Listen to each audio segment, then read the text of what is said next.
This is a brand new Samsung Z Fold 8.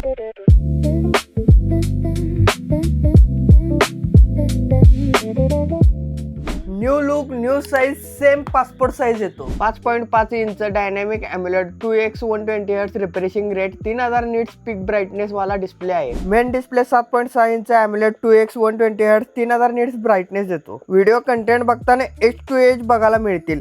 Colour clarity बघितला तर 100% extreme आहे. Processor Snapdragon 8 Elite Gen 5 चा processor मिळतो. Multitasking सोबत गेमिंग सुद्धा करू शकता. या सगळ्या सोबत एवढा स्लिम असून 4800 mAh चा बॅटरी बॅकअप येतो. 50 megapixel main ultra wide, 50 megapixel primary, inside selfie 10 megapixel, front selfie 10 megapixel येतो. यातून 8K व्हिडिओ पण शूट करू शकता. Performance, camera, display, compact size आणि लाईट वेट पण आहे. हा परफेक्ट पॉकेट फोल्ड फोन आहे. मला आवडलेला हा फर्स्ट फोल्ड फोन आहे. तुम्हाला कसा वाटला ते कमेंट मध्ये नक्की सांगा आणि अशाच रिअल टेक व्हिडिओसाठी माझ्या चॅनल टिप्स स्पॉटला फॉलो करा.